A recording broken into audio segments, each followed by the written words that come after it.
Hello everyone, this is Greyshot 170 bringing you another COH2 replay. This is a 1v1 and no, it's not tournament play. This is a fan replay that someone submitted to me. So if you want to submit a replay, greyshotproductions@gmail.com. Otherwise, tune in and hopefully you enjoy this replay featuring Stone Age Caveman and Mistman. Let's double check their play time. One guy with barely no time, one guy with all the time in the world. So we'll see which one of them puts the other to shame. We're on Crossroads, the winter version, so something I don't normally see all too often. At least in the last whole lot of 1v1s, I didn't see this on a winter map. At least I don't recall. It could be I'm losing my memory. Not exactly far off, as I barely remember names and other things. A lot of the time. I mean, many of you know that I'm terrible with names as well. Luckily, in this case, they're both pronounceable, but in many other cases, oh god, no. Anyway, austere, Soviet, let's see how they combat each other. Mistman going already with airborne troops. That's going to give him an infantry a little bonus. Already also as well, putting down some nice defenses here to capture points. But that way, they as well get some cover to hold the positions.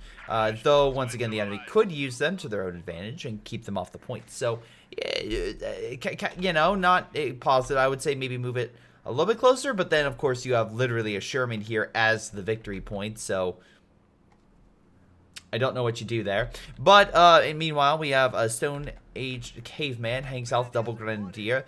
We also have another Pioneer over here, so most likely, if the Soviets try to come in, he's going to be squashed. But since the troops are so congested, most likely the Soviets going to gain a lot more territory very quickly. That could assist him in getting some additional resources to get better men, support equipment, you name it. Now over here, we got ourselves Mistman going with, oh, okay, support weapon Campania. Interesting. Not a bad idea, especially if he gets MGs or AT guns, stuff like that. But right now, it looks like it's going to be dead even. So whoever fights each other first is really going to be the one that, like, can get the decisive blow. And it looks like it's just going to be a 1v1. Conscripts already taking the first loss of a man this game versus Grenadiers. A classic battle with men with rifles point-blanking each other, as modern war was in World War II. Everyone remembers this battle where literally guys with rifles were shooting literally within, I would say, they're not even social distancing. They're failing that to a high degree. But, oh my god, I love that. The Soviet and the Grenadier are climbing together. I will kill you, Hans! And Hans' like, no! Yeah, anyway, the Grenadiers lived. The Grenadiers survived the battle, and the conscripts only had one man remaining, so there you go. Grenadiers are better. No, I think that the conscripts charged on in to a very close fight, and unfortunately Grenadiers were in cover and able to get some lucky shots. Conscripts might actually murder him. Okay, he is retreating. They'll at least hold that point, and remember, they are cutting off those resources, so right now, even though Stone Age may have won the battle, he's not gaining a strategic win, because he's not getting those precious bit of resources. Now, the Soviet could also go over and grab that and get the fuel, or you could just, you know, keep them decapped. We have decap going over here. Grenadiers coming on in. And Stone Age Gremlin is going to try to drive him away. We do have a mortar, by the way, as well, coming on in to provide that support. Not too shabby. Right now, the Soviet is bringing up an MG, so the mortar is not a bad idea, and you can always run around it with the Grenadiers. But, you know, any positive, I think he'll take. But good job on Mistman for going around, grabbing as much territory as possible, keeping up the pressure on the field. So, yeah, and meanwhile, Stone Age Gremlin's like, okay, grab the territory. We need resources, stat. And that's kind of helping. He did manage to push on right and grab the fuel. But conscripts are quickly going to take that over while he's still trying to deal with territory closer to his side. Engineer squad backing on up while the Grenadiers try to take the point. We have a, SVT inbound. Remember, these cost 60 munitions now, so they're not as cheap as before, but they're still very, very good at making conscripts pretty damn potent versus Grenadiers. Also, we have medical on the field. Well, I don't think the Germans, the Germans don't have medical supplies yet. Now, unfortunately, it also doesn't have the infantry focus, which I would love to see, that infantry focus with the 5-man Grenadiers versus SVTs. It's always a good fight, but it's not like he can't get some upgrades. Yeah, he has Lightning War, so we could get those G43s and go toe-to-toe with those SVTs, which would be pretty damn cool. But Pioneers close range are going to have a rough time with these guys, but at least they're all really no cover, so that's going to help these guys a little bit, at least do a little bit more damage than they honestly would. Mortar is opening fire. MG backing on up. Nice! Oh my god, the MG is going to suppress them. Conscript Squad could go around. And also, as well, we have a Molotov in development. So, most likely, if he can get close, maybe Molotov. But otherwise, he's going to have a bit of a rough time. Battling going on right with Grenadier. Going to be MG'd and forced back. And, yeah, very quickly, we're going to see Mistman just dominate this area. So, very, very good to see. At least he's going to keep on that pressure. But what's this? A Grenadier flanking around the left-hand side, going for the VP to keep the pressure on, but the Soviets doing the same thing. So don't expect that to, you know, really help the Germans' VP counts. Again, keeping his units close to the vest. Mistman is upgrading more and getting more conscripts, so he's really doubling down that conscript focus. Not a bad idea, although, again, maybe it's just me. Maybe it's just me. But if I could see some guards, that would be fantastic. The airborne guards are some of my favorite units in this game. Oh, yep, we got Lightning War. G43 versus SVT. Oh, boy, please, please let me have that fight. I want to see that fight. Anyway, Grenadiers moving on over to the munition point. We have conscripts going over to intercept. They don't have the extra potential. Now, Stone Age, he has enough munitions. He can start upgrading a lot of his Grenadiers if he wanted to. Now, again, Jaeger Infantry package is actually cheaper than the other one. So, what do you do in that situation? Well, you get as many men upgraded as possible, and you try to overwhelm the conscripts, and use that to your advantage. Anyway, that's what I would do. MG hitting them, suppresses them before the decap. That sucks for that conscript, and forces them back. But conscripts coming in, oorahing, charging in from behind, going in for that quick Molotov. There is some guys that will shoot and cause a little damage. Looks like he stopped the Molotov, and the MG is retreating back to base with the mortar. So great job with these conscripts coming in on the flank. So excellent work there. Meanwhile, we got the German forces coming back in force. Grenadiers coming on in with G43 rifles on them, about to deploy. So we're about to see a major counterattack. And again, G43s are great on the move as well, as you can currently see, and also clipping that infantry when they're very low on health, like that conscript squad, which is also very important if you're fighting someone with G43s. Make sure you have medic squads, because again, they will put a lot of issues. They'll put a dent in your army if they're not high on health. Conscripts fighting in a bad terrain. They're in negative cover, so that's going to force them back. Meanwhile, we have more Grenadiers on the left, also being upgraded. So very quickly, we're about to see a lot of these Grenadiers just get up to that potential. Also, Panzer Grenadiers are on the field. He could give them G43s. Again, they're also, that would be very, very strong infantry. Or he could keep them close range, or give them AT. So he has all these different options. Now, as we currently see with Mistman, he is currently building the tier 3 building. So we could expect an armored unit deploying probably the next, I would say, minute and a half. I would say, probably by its current estimation. Nice point, by the way, stopping the Soviet from decapping that territory, forcing him back. Already, both sides have played very well, going back and forth with each other. I like Stone Age immediately going for the pack. Always have an AT gun at 10 minutes. I could blame that on Mistman for not having AT. Hold on, let's see if he has AT grenades. He does not. So, yeah, always, in my general opinion, have some form of AT, whether Shrek fire, bazooka fire, up to PTRSs, to AT guns, or even light armor like an Su-76. Have some form of AT by 10 minutes, because by God, if that armor comes on the field, you're in for some unfortunate business. Now, conscripts trying to hold the line, throw a Molotov. They actually drive back the Panzer Grenadiers, and I think we'll force them back to base. But Grenadiers are still picking at them, and we'll force them back pretty damn quick. Meanwhile, on the right-hand side, munition point being taken. The other munition point's held. So the Germans are going to have a double munition hold. That is very, very good. But their lines are very stretched. He has a good chunk of the map he now has to contend with and try to keep back the Soviets. We'll see what the Soviets bring out. Right now, they have a Dushka that was most likely dropped to actually pretty, I mean, like, honestly, this thing is not that expensive in the grand scheme of things. So yeah, that's always great to get a free Dushka. And theoretically, you could make the argument that as armor-piercing rounds, that's a form. But the only counterpoint I say is the arc is not the best you need in a building. And if the 222 is paying attention or a half track, it can just go around. But if it does get into its sights, 222, or, well, yeah, it could be shredded, or 221, or even a OKW half track. So you have to worry about that. Meanwhile, first armor of the game has been deployed, the T-70. An excellent little light tank that does wonders. at trying to sacrifice itself to hold back the Germans during Operation Barbarossa. Oh, God. Just send those babies out. Hold the line until we get more T-34s and KV-1s on the field. Yeah, so anyway, very good against infantry, and can actually get quite a few shots even against AT fire, but again, you have to watch out for the bigger guns. Grenadiers, though, outmatched. They have 3 conscripts overwhelming them, all upgraded, and yeah, that was just overwhelming. Pack gun and MG moving on in, but that might be a few too many men. Also, again, you have the maneuverability of the T-70 to worry about.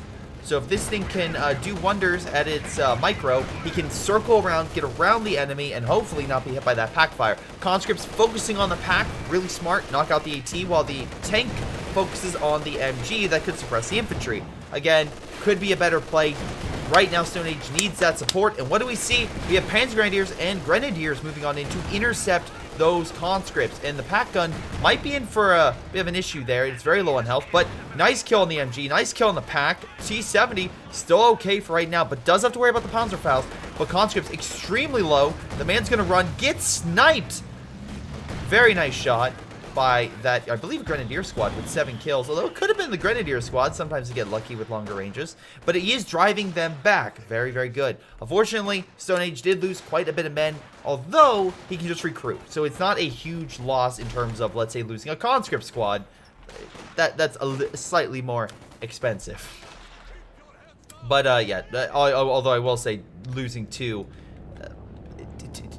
sport equipment, recrewing them, still, that's going to cost you a bit of manpower. Speaking of which, SVT rifle is on the field, most likely for the conscript. I love it how he put it behind the bush. So it's like, guys, shh, we'll hide in the bush. No one will see it. I promise. Nobody check this out. All right, nobody go near the bush. All right, nobody tell the Germans we hid the rifles in the bush.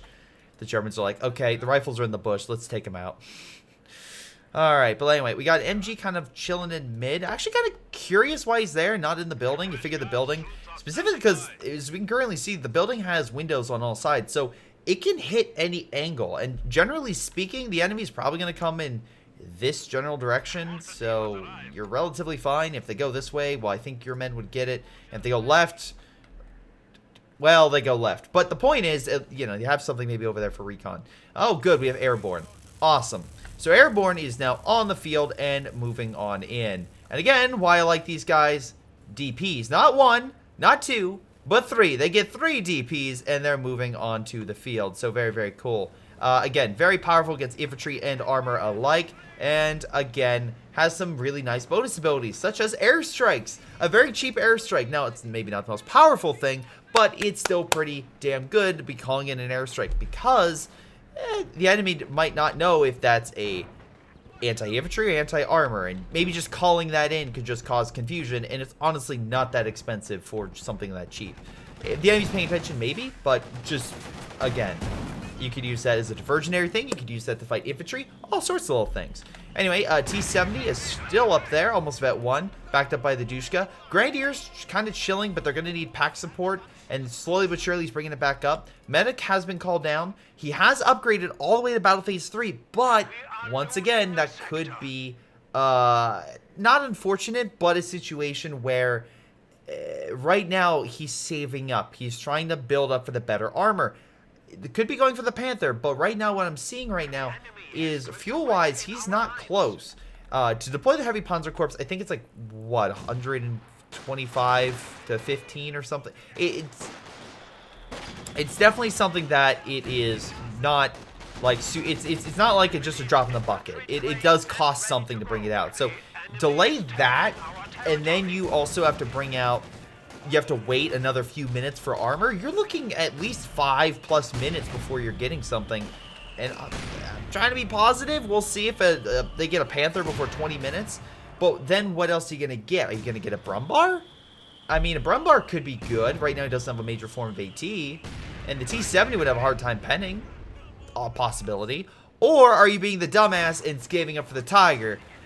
Being one of those guys. Anyway. The reason I don't recommend that is because usually by the time you save up and get the Tiger, you could have probably purchased something else, and that purchase could have probably sped up the process to get the Tiger faster.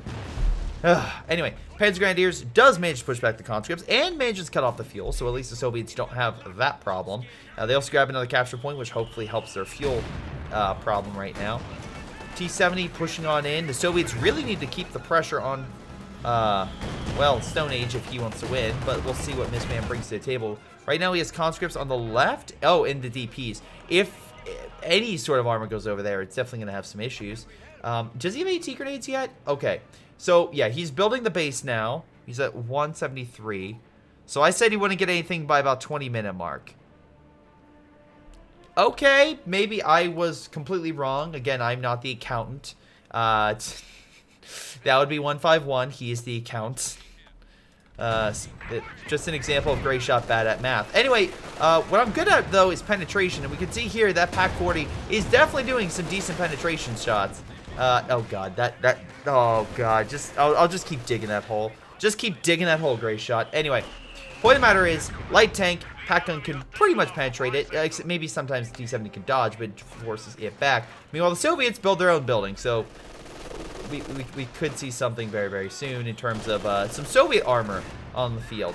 S-285 could be good to counteract a lot of German armor that could be deployed. But right now, Stone Age is deploying a Brumbar. You could have deployed that, like, sooner if you wanted to. I truly thought you were going for the Tiger, but whatever. The point is, you'll probably have it, what, 1730, so Greyshot was half right. There you go.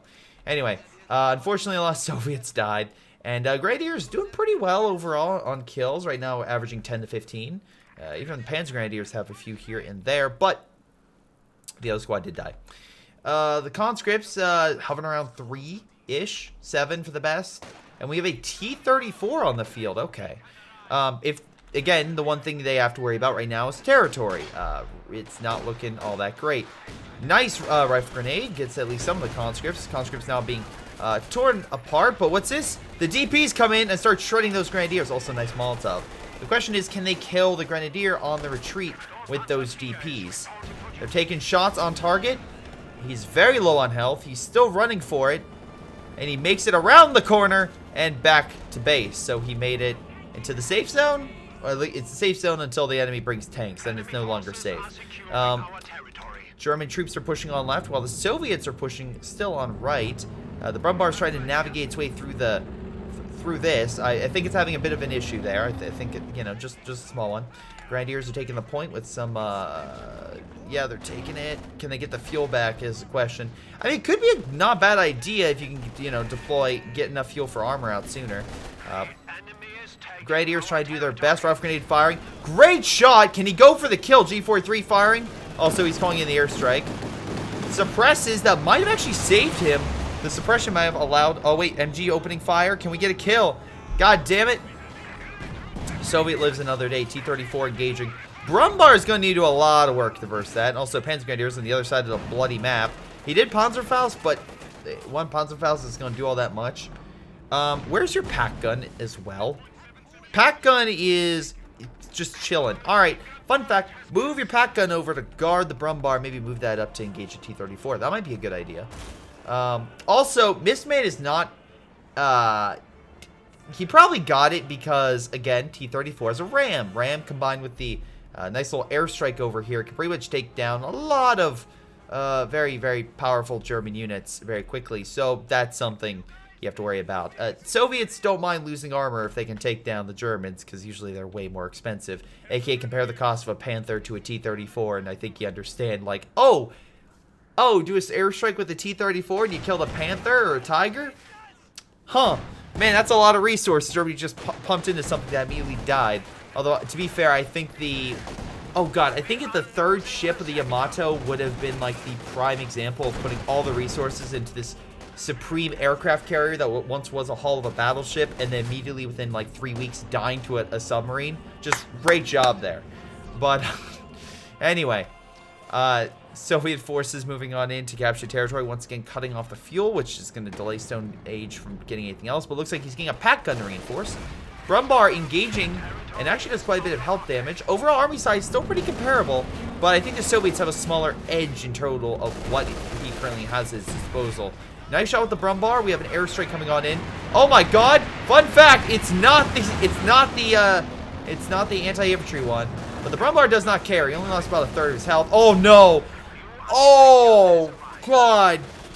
Well, Mistman had a bad day with that Brumbar shot. A lot of conscripts died in that. Oh, the fence will protect us. The fence will. Oh, the fence did not. Oh, yeah, they're all rapidly deploying. They're like, okay, evacuate the front. Meanwhile, T-34 on the right's like, I don't know what you guys are talking about. We got this area pretty good. Stone Age Caveman says, pick a side. You know, in a 1v1, that's the whole point. You don't pick a side. You just kind of go left and right and left. Is that guy dancing? Maybe. Anyway, moving on from the dance. Pack gun's over here, but there's no one here, so this T-70 could literally go in circles and kill it if you wanted to. That's entirely possible. Yep, you just spotted it. So, fun fact, if you're going to have support equipment, make sure to support said support equipment.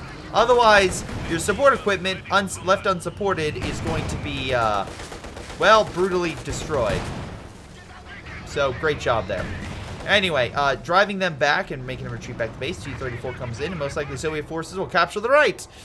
And with that, we'll keep on the pressure, hopefully against, well, Stone. Because even though he's about to capture the point, you take off a little bit of Mistman. Mistman's like, cool, you knocked out 3 of mine, I'll just take this back, continue the, what, 125-point lead I currently have, that I will have. There's some forces coming on over, but I don't, like, here's the thing.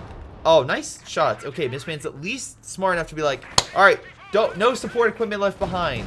So we're saving it? No, no, it's Scorched Earth policy. We leave nothing for the enemy to use. Anyway, nice shot with the T-34. Gets an excellent hit on the Panzergrenadier squad. While both of them have been upgraded, now I have to fight DPs. And also we have an airstrike coming on in, which is an anti-infantry one, which is going to drive them back and force them to retreat. Almost killing them in the process. Also, at least he got his Panzerstrike back, or at least I think he got both Panzerstrikes. We'll see in a second. MG opening fire, but yeah, T-34 is like, cool.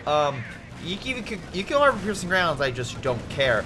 Stone Age, by the way, has plenty of resources to get himself a heavier armored vehicle. He just needs manpower. So Panther could be good in this situation, though Mistman could deploy an S-285 and ruin that day. Brumbar is now going toe-to-toe with the T-34. Does miss the shot a little bit. Engineer squad coming on in to assist. T-34 still having trouble penetrating, though we have a Zist gun to back up the T-34, so that might help. Pack gun as well, about to be striked.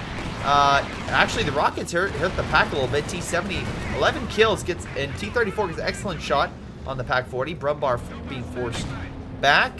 A lot of manpower being used to just recruit the men. That's not a lot that can go to, well, crew a Tiger. So in the meantime, Mistman's going to take the territory on right, hold that pretty much down, and on left, well, he's going to take time to get some additional stuff. At the very least, the Germans hopefully realize the situation, and Stone Age is like, okay, we can't keep fighting this battle in which the Soviets just slowly decimate us by me sending in my forces piecemeal. We need one large battle, and right now, Mistman does not have air support for the most part. His airborne troops are healing back at base, and while they have an airstrike capability, the tactical one is about 2 minutes away from really being able to call it in, roughly. So, yeah, so Grenadiers gonna have a little free game, hopefully, with all the Soviet forces now having to fight all the German forces. We'll see how this goes. Anyway, Conscript trying to hold its own. I don't know how long that's gonna last. Being driven back, T-34 going north. Again, you're being suppressed by an MG. Maybe move the troops, but, you know, what do I know? Anyway, we have a small defensive line over here. Again, you have to worry about the Panzergrenadiers, but as long as you have conscripts and such, I think you'll be able to hold them from afar. He's going north. We have an airstrike coming on in, but we'll see if it actually hits the T-34. That is the question. He is being spotted. He's not moving it, so it looks like strikes are about to come on in. A lot of troops are in one spot. T-34 is dead. I'll give him credit, but all the troops are kind of grouped up together. It'd only take one airstrike and pretty much all of them would be gone. And by airstrike, I mean just complete, utter domination. MG's still firing at you, dumbass. You're trying to kill the T-34, but your men might want to live. Also, you losing all that manpower is once again going to cause issue for you. Oh my god, there goes a T-70. Okay, maybe the airstrike got it. Maybe that was the plan. But the reason why I say it's going to cause issue is if you're trying to save up for armor, well, that's a lot of resources now going into replenishing your men rather than getting a a new armored force. And even if you were to save up for the armor, that's another minute, then another minute most likely to replenish your men. And that's time the Soviet has, because, well, he has enough fuel to get an Su-85 and a T-34. You, on the other hand, maybe not. Also, he now has enough resources to call in this, so I wonder. Oh, wait, nope, he's actually recruiting his men. He's not going for the Tiger. Okay. We'll see how things go. Again, right now, still one pack. Probably needs to reposition it to assist fighting the armor. At least Adushka is currently being flanked by the Grenadiers. It's still a close game. I'll give it that. Both sides are still giving all. I'll say the Soviets maybe are slightly better in terms of infantry, but I will give it this. They did kill. I mean, like, Mistman should have probably pulled back his T-70 and such. I guess he thought he could kill them and not have to worry about the airstrike. Well, too bad you don't have your awesome anti-air gun, so you had to worry about the airstrike. So once again, resources being taken over on left and neutralized. On the far right, we have a conscript squad just chilling, taking additional territory. And yeah, right now the Germans are prepping a major counterattack. We have a lot of, oh my god, a big blob infantry. Jesus. All right, well, that's currently happening. Yes, charge on in. I'm sure that's going to go well. Airstrike being called in from which direction? I don't know. Oh, from behind. It's not stopping him. He's just advancing. Against an Su-85, he's blobbing so hard. Something's bound to happen. T-34 rolling on in, saying, "What's up, deja vu?" And firing a couple pop shots. Mortar as well, hitting him. And he retreats. Man, good idea with your blob. Instead of separating them and not being suppressed, you keep them all together. And, yeah, you have issues. Yeah, Mistman, I agree. That was the definition of a blob. Not playing against... Why do people always accuse people of cheating? Really? What? Did he rage? He rage quit.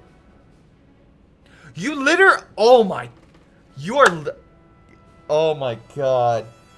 You were literally a minute away from deploying a Tiger. And honestly, that would have probably elevated you because, and I'll say this very clearly why, because if he would have had that with, if he would have had that Tiger with all of his infantry and attacked in one big group, most likely the Soviets would have a really hard time holding that back. Because if you combine that with the Brumbar breaking hard static defenses and or support guns with a Tiger's ability to just take shots, and the Brumbar's ability to take shots like no one's business, that one Su-85 is going to have a real hard day. Plus, you combine the fact of this Zis-3 being on the opposite end of the map and having trouble getting back over there.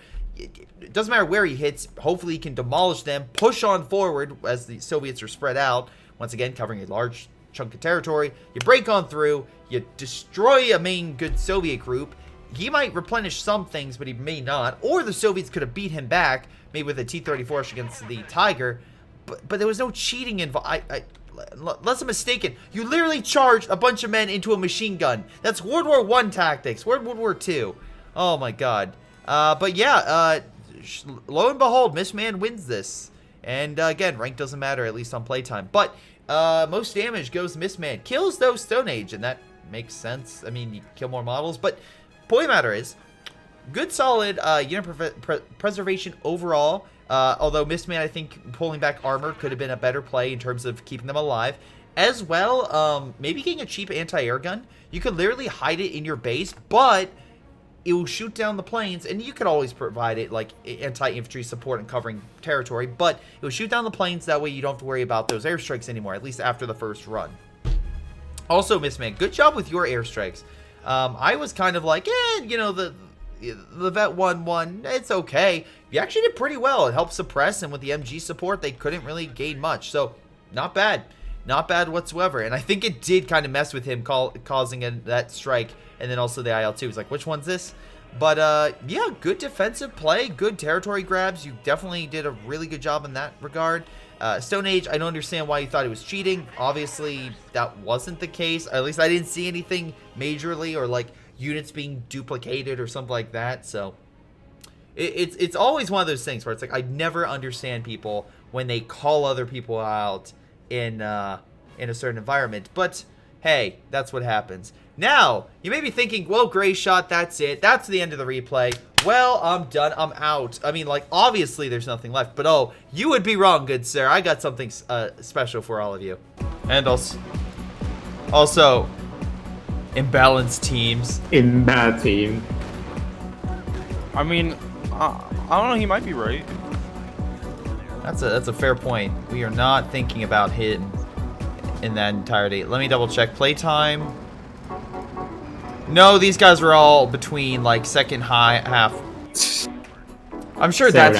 I'm sure that's really gonna make him happy. Oh man, he passed you. Oh man, already. Ha ha ha ha ha ha. He does know like it doesn't matter. Like I remember a 1v1, a battle I had with Stern Panther. That was legendary. Also a great one versus Saipan. Great. Like I can name a ton of. Oh yeah, he's now watching the stream. Hello everyone, this is Greyshot17 doing a surprise second replay for those who are still tuning on in with a very interesting thing. So hopefully I explained that in the beginning, otherwise I'm terrible at editing. We'll see how much time I really have on that editing, really. But point of the matter is, this gentleman, Valerian Born, was in a 4v4 game and decided to say his teammates were not very high skilled. Here's the thing though, as I showed, his teammates had plenty of playtime. Now that doesn't mean they have high rank or they're great, but it does show that at the very least they've played this game quite a bit. Anyway, afterwards, words were discussed. He challenged me to 1v1. Fun fact, I do not care about 1v1s. I honestly do not. Great, you are fantastic in a 1v1 environment. I prefer team games. Battlefield, Halo. Team games are my favorite thing. That's why I love Co. And also like Halo Wars. I never really cared about the 1v1 scene. Always cared about the 3v3 stuff because I love playing with friends. That's my bread and butter. That's why I like doing 4v4 fan nights, stuff like that. But one of my subs decided in the chat, yeah, I'm gonna jump into it, and yeah, we're gonna see how this goes. So apparently after the match was done, they sent me the replay. So we will see who prevails, Valerian Born or Noinga, American or OKW.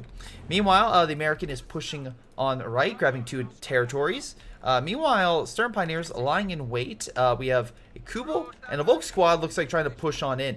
Honestly, I think the Valerian Born actually has a better kind of situation here, because if he can grab that territory and then pull back, he has a huge open field. Maybe he can lure the Americans in, drive them out of that cover, and lure him into a trap, because the Kubel might look like a weaker unit, but its machine gun is deceptively strong if it can tear him apart over open ground. Looks like that is not the case. He's actually going to go to mid. Meanwhile, the troops are rushing over open ground, and yeah, Volk squads are going to be the last left, but they don't have that extra zing, that punch.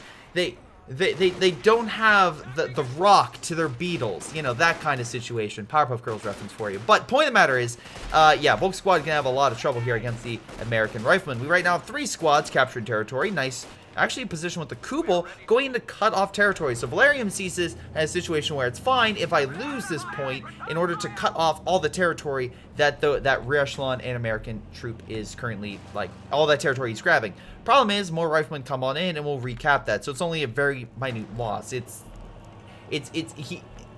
it's like, yeah, sure, he's not getting territory, but he will have that in like 30 seconds. So it was a delay, but we'll see if that has that meaningful effect. Meanwhile, we have him going once again a grand defensive. Again, I don't know why I always mess it up with strategic reserve. I think it's just, I don't know, the guys look similar or something. Anyway, double Volk squad, Punzful Slayer, and Sturms. He's a good mix. Sturms realizing the situation, pulling on back, not a bad idea. Meanwhile, we have Riflemen pushing on in, but the Sturms, which are right behind cover, I wouldn't engage this. I would come over here and engage this Rifleman. He can come from 2 sides, one longer range, one close range, so it doesn't matter where the unit goes, you can still keep putting pressure on it. And it looks like they're do exactly that. Rifleman will probably need to pull on back. And he does. Right now, we got ourselves a captain on the field. Very, very cool.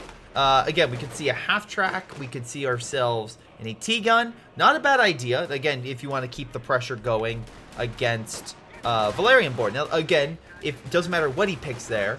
Valerian Born does have 2 options, medical or mechanized. So we'll see what he goes. He has yet to choose anything.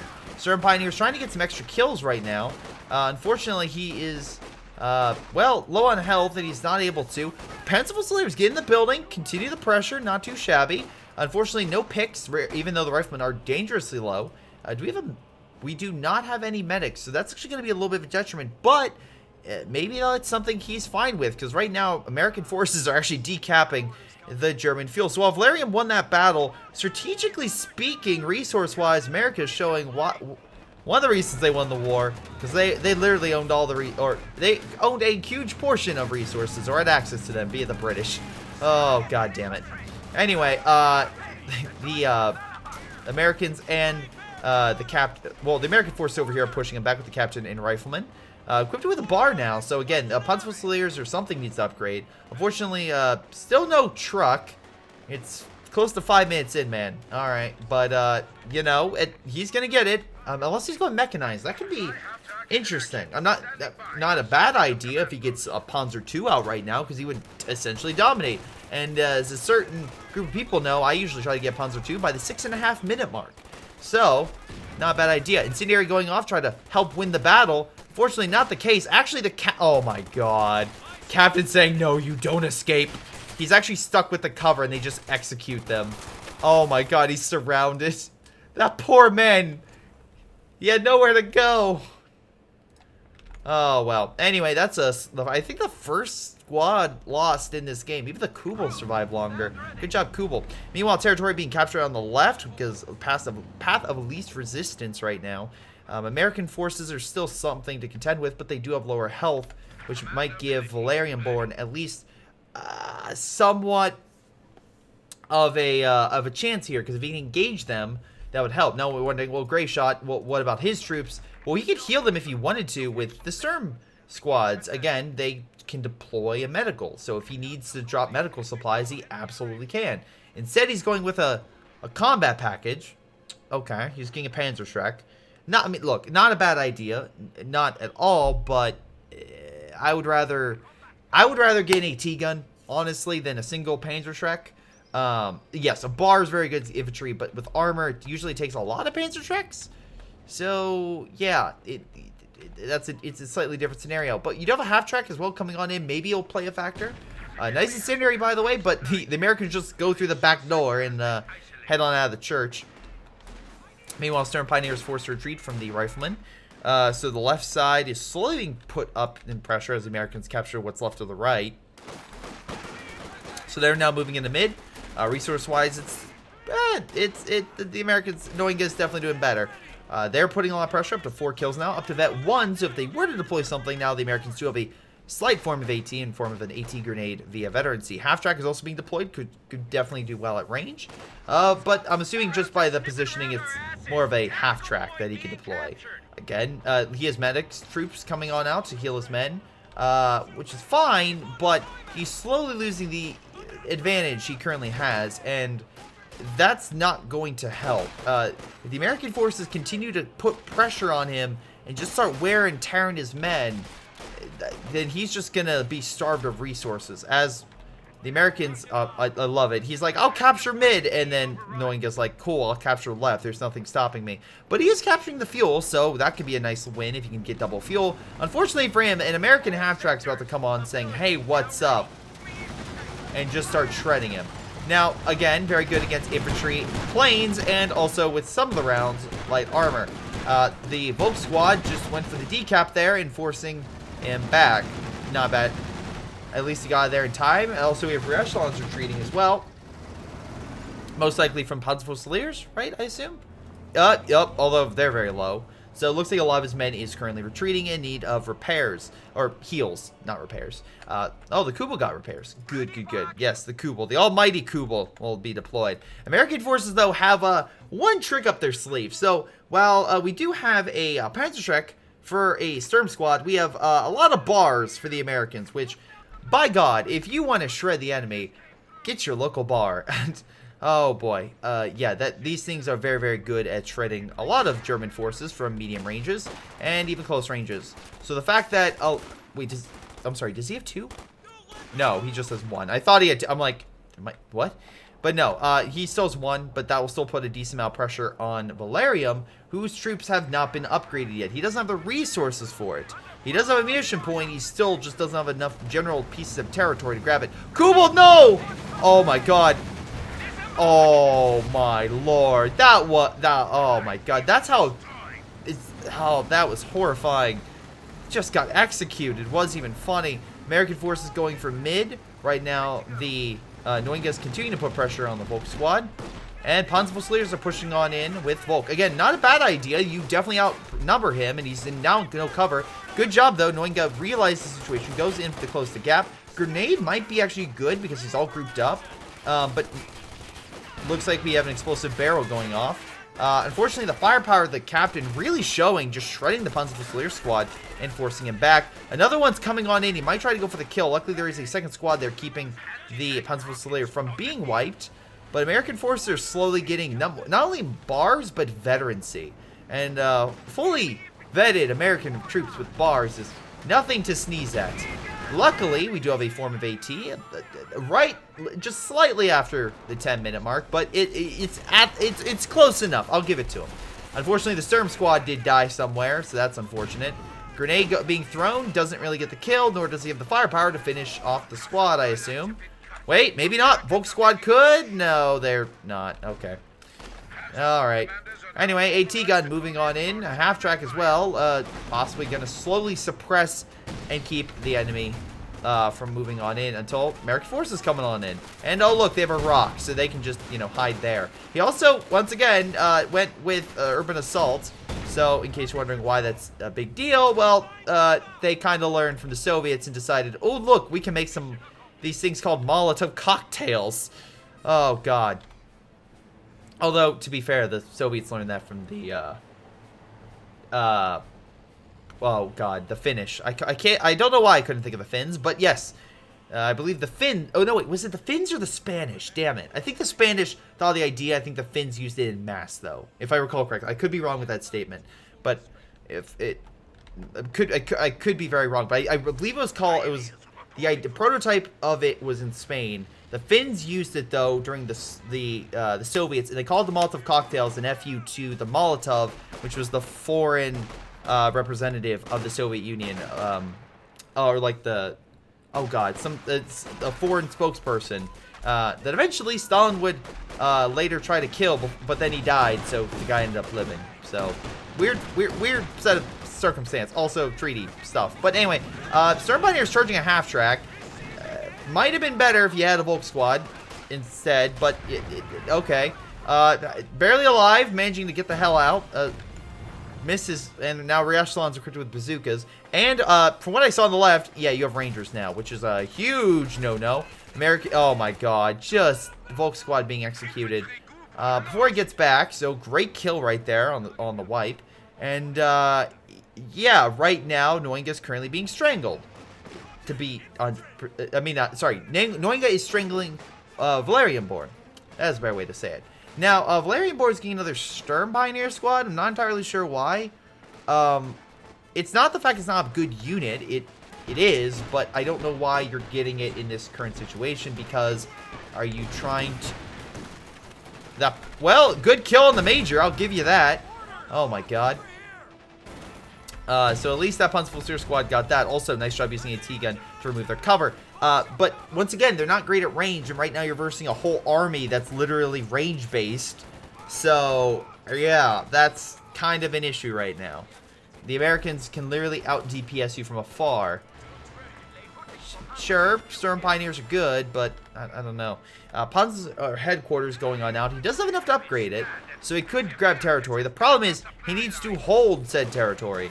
And population-wise, Noinga not only has the lead, but since he deployed the Major, he's probably going to have the armor advantage very quickly, especially with so many resources going. American forces very low. Can he get the kill is the question. Half-track, I love it. Skirting the edge.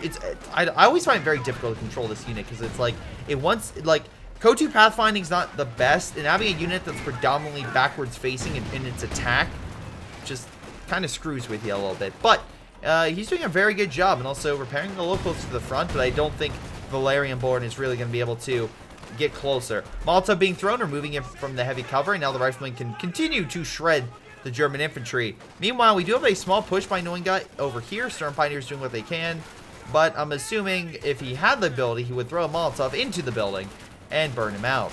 At the very least, he's doing enough DPS with just bars alone, and probably needs to retreat that.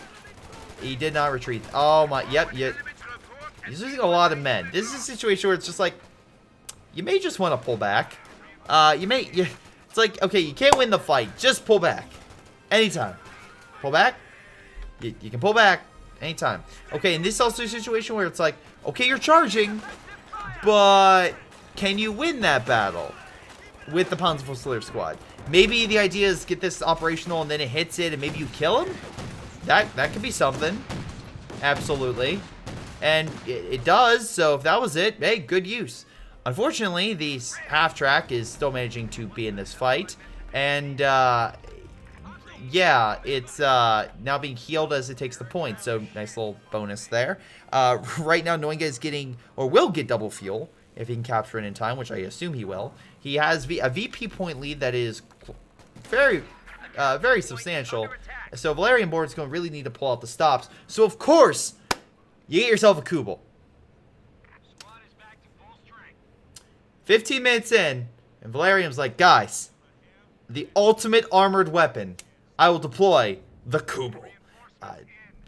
Not something I would normally deploy around 15 minutes, but it does have its advantage of capturing territory very quickly and supporting infantry. Though, later game, you tend to not find them unless you're versing an AI because of the fact they're so easily killed, and also a small factor in the terms of their DPS is not being as great as, let's say, a Volk squad with SCG-44s or other stuff. Incendiary going off, and Panzerfußler squad, while upgrading and getting a nice grenade, doesn't do as...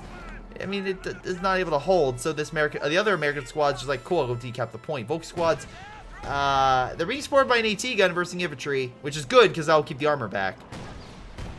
But it's unless they're very lucky, it's not going to kill any of these men. Nice job with the Stern Pioneer squad, at the very least decapping the territory, and at least he's getting it. Now he's going to need armor. The only question is Noinga going to upgrade the Ranger squad bazookas? If so, that would be a seriously powerful AT unit. And B, what is Valerium's long-term plan? What's his end game right now? Because you need to not necessarily set a trap, but you have to realize, okay, with what units I currently have, can I muster the attack and kill something substantial? He hasn't seen a Sherman yet, but, well, now he has, so that's kind of a big thing. Anyway, Sherman is currently opening fire with explosive rounds, but remember, even though it does have the bulldozer top, it's not a actual bulldozer. It can switch to armored piercing rounds, not just the special howitzer that the other bulldozer has with Armor Company. Ugh. But the point of the matter is, it gets extra plating and is pretty damn sweet overall for just upgrading a Sherman with extra defense and making it pretty viable, honestly. It's a nice little bonus upgrade. But anyway, it's going to take a shot, no problem, and fire explosive rounds. Unfortunately, it kind of tripped and shot the thing in front of it. But at the very least, it took an extra round. Sorry, you can take extra hits and gets out of there relatively fine. Nice job. You force the American infantry back. Now you get in the building so he can't get in. Or he murders you. Okay. Now please get the kill there. Because a lot of people just die. Is he really going to escape? Well, there's Ryan for you. He made it out, guys.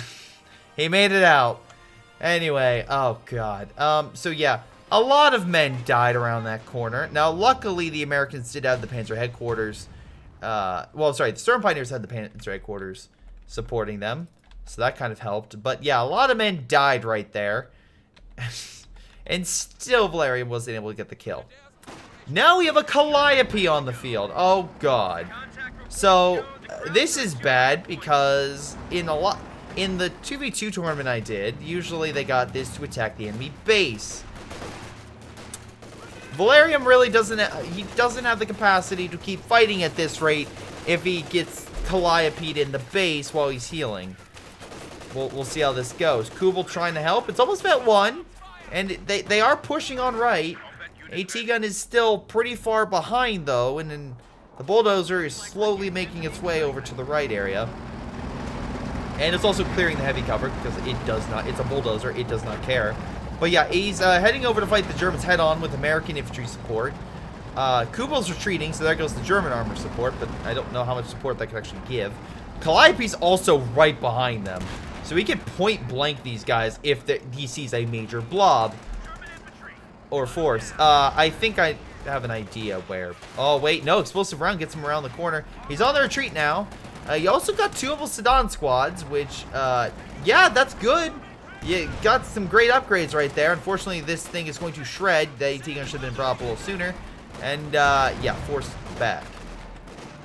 Anyway, Sedan continues to shred the infantry. Ocwieja realizes the situation, pulls on back. Malta being thrown to push back the AT gun. Up to vet 2. Very nice. At the very least. Bulldozer, though, coming on back. Calliope getting in position. Is he going to fire at the base? That, I mean, like, it would be better with a major in terms of recon to identify where the retreat point is, but maybe he has a general idea where it is and will fire anyway, or he's just going to chill. I would say knowing get better to use it than not and have it sit there and do nothing. Just pointing that out. Anyway, American forces pushing on in. One little note I will give to Ocwieja is you have a lot of resources, but you don't have a grenade upgrade. Just point that out. You still have the Molotovs, though, so... And the Rangers have grenades, but I mean, like, your normal riflemen don't. Sedan gets pushed back. Again, 2v1. That's what I'm seeing a lot of here. You need to...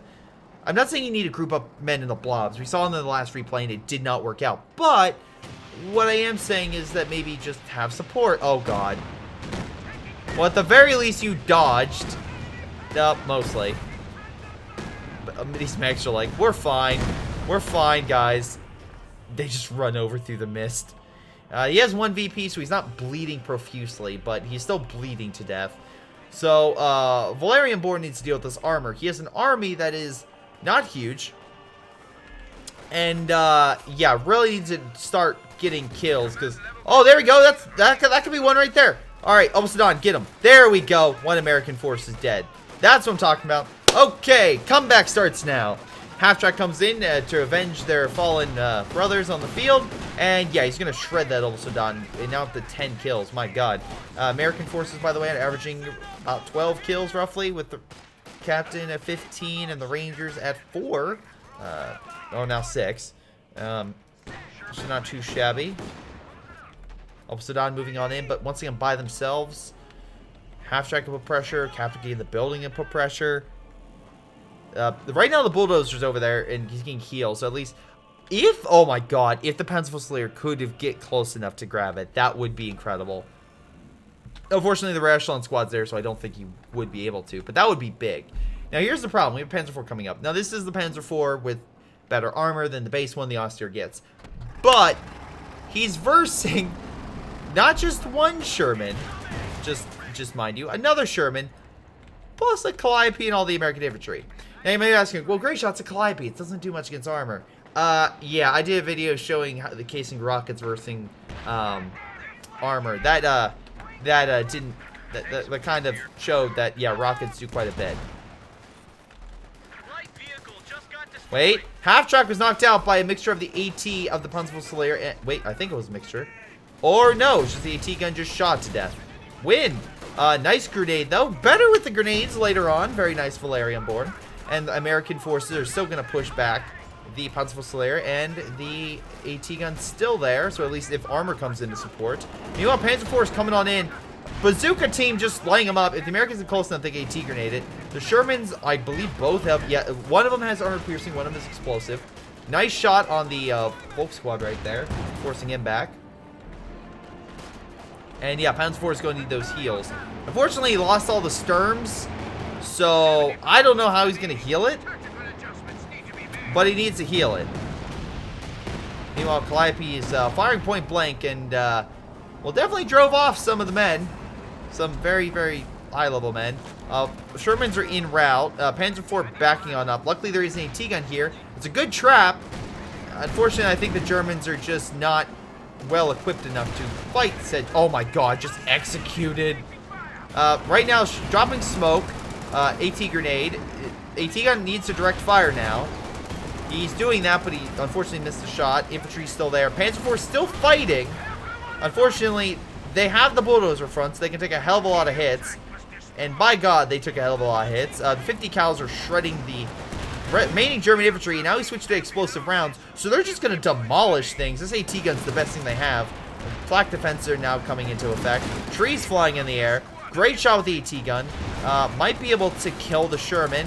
AT grenade maybe. He's loading the round, I think. You fire the AT grenade. at the stronger tank, not the one that was... Okay, sure. Now he's chasing. Maybe he can fire off another one. It takes 12 seconds. He has the resources for it. He could go in for the kill. He's lost pretty much all of his men, his armor, at this point. The Sherman still has its 50 cal. And if he wanted to, he could maybe even get out and shred him with the vehicle crew. He's going for the VP. But unfortunately, it's going to be a bit too late. At the very least, maybe kill the Sherman. No.